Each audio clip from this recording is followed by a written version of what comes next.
on, everybody? Welcome back to the Grit Strength Podcast. I'm your host, Taylor Ware, coming at you again with another 5-Minute Friday. Again, hopefully you can set yourself apart today. Hopefully you can be a little bit different than those around you or your competitors, and you can do the things you need to do today to not be so lazy, to maybe not cut out early, to get things done the way they need to get done, and again, get a little bit better today than you did yesterday. That's the whole goal of Fridays. Let's have the mindset to get better today instead of slacking off. And what I want to talk about today is kind of the namesake or the reason that I named my first company Competitive Greatness. And for those of you that don't know, I now have 3 companies that I own and operate. Competitive Greatness was the first one. That's my basketball player development training business.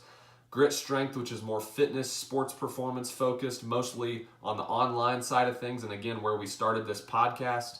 And then the third one, the most recent one, is Warehouse Media, which is a social media marketing agency, content strategy, using some of the same things that have made us successful on our social media platforms and helping other businesses and other individuals be able to do those same sorts of things with what they're trying to do. So, beside the point, Competitive Greatness is a company that I kind of started, I guess you could say, when I was in high school. I was training athletes while I was in high school. Most people don't know that. I had people that were the same age as me, a little bit younger, teammates of mine who would come. Wasn't necessarily getting paid, but I was still training them. And then I did have some younger kids that kind of as a side job, I was, making $10 to train little kids that parents had seen me play in high school, whatever it was. But I started when I was in high school, and I really trained myself all the way through. I never hired a trainer. I just always pushed myself and looked up different things and trained on my own. And then when I got to college, obviously I had the blessing to be able to play at a school like Indiana University in the Big Ten. I was a walk-on, so I didn't get to play a ton, but I now look at that as even more of a blessing that I didn't get to play, in the sense that, I coach and train athletes now. I was able to use basically my 4 years as a on-the-fly learning experience, learning from some really high-level coaches, learning from some of the best players in the nation who are now, a lot of them, playing in the NBA or playing professionally or are coaching themselves. And I learned a ton.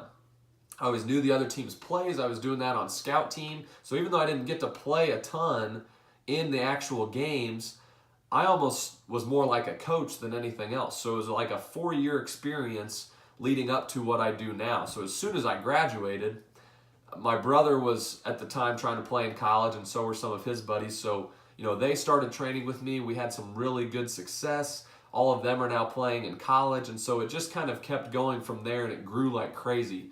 And what started as a hobby, just doing it at oddball gyms and kind of figuring out what we were doing on the fly, became, an opportunity to start a full-blown business, and that's what I did. But what I needed to do was come up with a name. And I wanted something that was going to stick. I wanted something that meant something to me and hopefully would mean something to other people.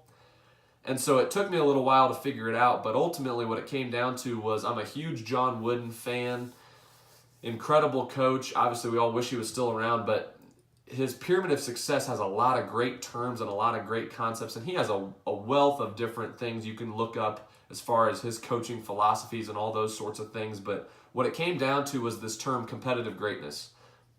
And as I was looking through it, he defined it a couple different ways, but one of them was being at your best when your best is needed. So be at your best when your best is needed. And the other day, I saw that the Rams football coach, after their game, after a big win that they had, was talking about this concept. He finished his post-game speech by saying, competitive greatness, baby, be at your best when your best is needed. And we posted that on our Competitive Greatness Instagram account if you want to go check that out. But here's how I look at this, and hopefully everybody else can look at it, because I think a lot of our athletes, they get these shirts that we give them or that they buy, and it says, be at your best when your best is needed at the bottom. But I don't think they really think about it or even, quite frankly, know it's on there. Be at your best when your best is needed means that you have to prepare right now for when your best is required or for when your best is needed. So those big games, those big shots you're going to have to take, that all comes together with the thousands and thousands and thousands of reps that you do every single day leading up to it. In business, you have to prepare every single day for the opportunities that you're going to have to secure clients or secure new accounts as they come about. again, spread across all different phases of our lives, we have to always prepare ahead of time for the opportunities that are come, because if we don't, we won't be prepared for them and we won't be able to really, rise to the occasion. We talked about that. You don't just rise to the occasion, you fall back to the level of your training. So you have to make your training just as hard, if not harder, than those situations that you're going to face. We talked about that with the Navy SEALs, and I talk about that all the time with my athletes and coaches, is we have to make our practices very adverse. We have to make it really, really difficult so that they have to come together and fight through that adversity. And I think that's what everybody's got to really realize. If you can get this point down, you'll be supremely successful. Be at your best when your best is needed is not just like a one-time thing. You have to understand that you have to be at your best every single day. You have to make your training harder today than it's going to be, in the games. You have to make adverse situations for yourself so that you can deal with them and you can practice dealing with those things so you're more prepared for the games or, again, those pitches and presentations to these big accounts and big clients. You won't be nervous if you know you've prepared for it. Nerves come for those who don't think they've prepared accordingly. If you've prepared the right way, you won't choke. There will be no nerves. You will be ready. You will be at your best when your best is needed. You'll be at your best when your best is required. But again, the one thing I want you to take away from this for today is this. You have to be at your best every single day, in every moment. You have to strive to be at your best every single day. It's not always going to be perfect. You're going to mess some stuff up. We all do.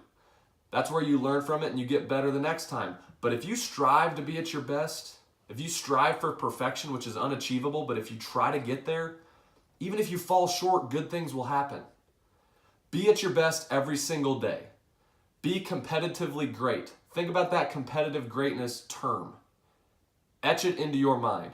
Be at your best when your best is needed, and learn that your best is needed and required every single day.